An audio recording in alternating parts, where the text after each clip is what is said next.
समय पहले की बात है। किसी नगर में एक बेहद प्रभावशाली महंत रहते थे।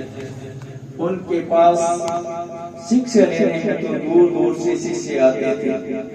एक दिन एक शिष्य ने महंत से सवाल किया, स्वामी जी, आपके गुरु कौन है? आपने किस गुरु से शिक्षा प्राप्त की है? महंत शिष्य का सवाल सुनकर मुस्कुराए और बोले, मेरे हजारों गुरु हैं। यदि मैं उनके नाम गिनाने बैठ जाऊं तो शायद महीनों लग जाए, लेकिन फिर भी मैं अपने 3 गुरुओं के बारे में तुम्हें जरूर बताऊंगा। मेरा पहला गुरु था एक चोर। एक बार मैं रास्ता भटक गया था और जब दूर किसी गांव में पहुंचा तो बहुत देर हो गई थी। सब दुकानें और घर बंद हो चुके थे, लेकिन आखिरकार मुझे एक आदमी मिला जो एक दीवार में सेब लगाने की कोशिश कर रहा था।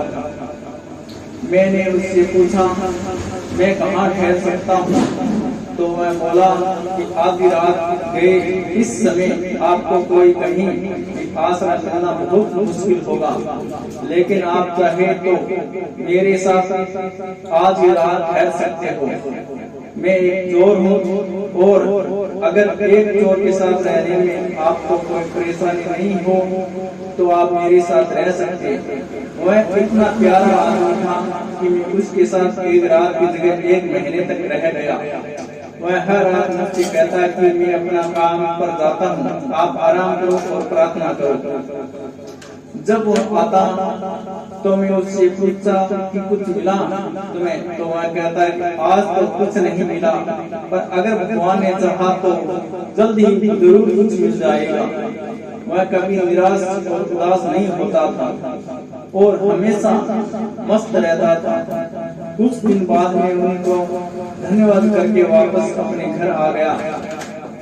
जब मुझे ध्यान करते हुए सालों साल बीत गए और कुछ भी नहीं हो रहा था, तो एक बार ऐसे आते हैं कि मैं बिल्कुल हताश और निराश होकर साधना छोड़ देने की ठान लेता था। और तभी मुझे अचानक उस चोर की याद आती जो रोज कहता कि भगवान ने चाहा तो जल्द ही कुछ जरूर मिलेगा।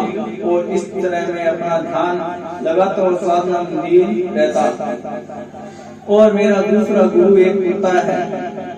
एक बहुत गर्मी वाले दिनों में कहीं जा रहा था और मैं बहुत प्यासा था और पानी की तलाश में घूम रहा था कि सामने से कुत्ता दौड़ा हुआ आया। वह भी बहुत प्यासा था। पास ही नदी थी। उस कुत्ते ने आगे जाकर नदी में झांका तो उसे एक और कुत्ता पानी में नजर आया जो कि उसकी अपनी ही परछाई थी। कुत्ता उसे देखकर छूट कर गया। वह परछाई को देखकर भौंकता और ऊँची हट लगा, लेकिन खूब प्यास लगने के कारण है पानी के पास लौट आता।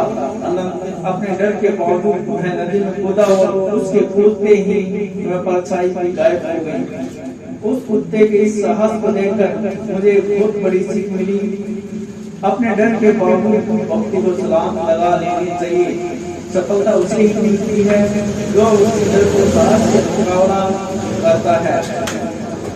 और मेरा तीसरा गुरु एक छोटा बच्चा है। मैं एक गांव से गुजर रहा था।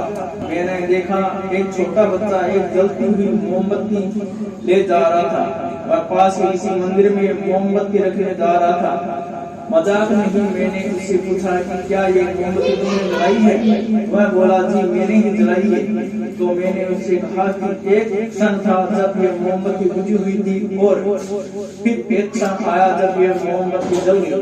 क्या तुम मुझे वह स्रोत दिखा सकते हो जहाँ से वह जोत आई है? वह बच्चा हंसा और मोमबत्ती को फूंक मारकर बुझाते हुए बोला, अब आपने ज्योति को जाते हुए देखा है, कहाँ गई है? आप ही मुझे बताइए। मेरा अहंकार चकनाचूर हो गया। मेरा ज्ञान जाता रहा और उस क्षण मुझे अपनी ही मूर्खता का एहसास हुआ। तब से मैंने पूरे ज्ञान से हाथ धो लिए। मित्रों, शिष्य होने का अर्थ यह है, शिष्य होने का अर्थ है अपने पूरे अस्तित्व के प्रति खुले होना।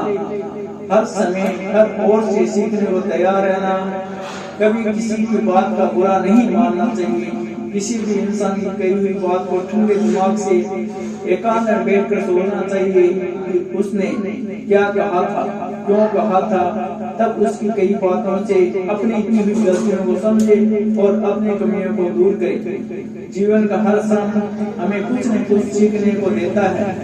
हम जीवन में हमेशा एक शिष्य बनकर अच्छी बातों को सीखते रहना चाहिए।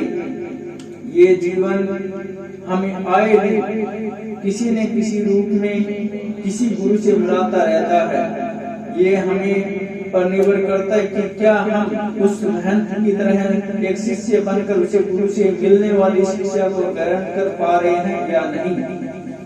जो प्राप्त है वही प्राप्त है, जिसका मन मस्त है उसके पास समस्त है। जय श्री कृष्ण। हर हर महादेव।